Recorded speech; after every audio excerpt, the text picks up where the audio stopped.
નમસ્કાર ખેડૂત મિત્રો, ખેતીને લગતી માહિતીના એક નવા વિડીયોમાં તમારું હાર્દિક સ્વાગત છે। તો ખેડૂત મિત્રો, અત્યારે જે ડાંગરનું ધરુવાડિયું તૈયાર કરે છે, એટલે કે ડાંગરની નર્સરી તૈયાર કરી રહ્યા છે જે ખેડૂતો, તો ડાંગરની નર્સરીની અંદર એટલે કે ધરુવાડિયાની અંદર એક સમસ્યા આવતી હોય છે, એટલે કે ડાંગરની જોડે ઘાસ ઉગી નીકળે। તો આ જે ઘાસ ઉગી નીકળે છે એનાથી જે ધરુવાડિયું છે એ કમજોર પડે છે, પીરું પડવા લાગે છે અને તમને જોઈએ એટલું ધરું તમને જોવા મળતું નથી।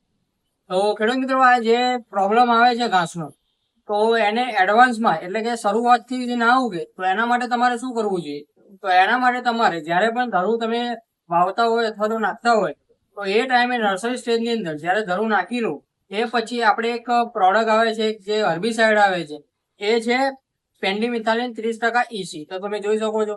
તો આ જે છે એ તમારે રેતી સાથે મિક્સ કરીને ધરુની અંદર પોખી દેવું જોઈએ અને ઉપરથી પછી પાણી આપી દેવું જોઈએ, જેથી કરીને આ જે હર્બિસાઇડ છે એ તમારા પાક જે નર્સરી છે એની અંદર ઘાસ ઉગવા જ નહીં દે, અને ઘાસ ઉગશે એ પણ થોડા પ્રમાણમાં ઉગશે, તો તમને આગળ જતા કોઈ પરેશાની નહીં થાય, પ્રોબ્લેમ નહીં આવે અને તમારું ધરું સ્વસ્થ અને મજબૂત રહેશે, જેથી કરીને તમને સારું એવું આગળ જતા તમને ફાયદો થશે। તો ખેડૂત મિત્રો, જો તમારે પણ નર્સરીની અંદર પ્રોબ્લેમ આવતા હોય તો સ્ટાર્ટિંગમાં જ પેન્ડિમિથાલિન 30% EC નો ઉપયોગ કરો, જેથી કરીને તમને સારો એવો ફાયદો જોવા મળે નર્સરીની અંદર।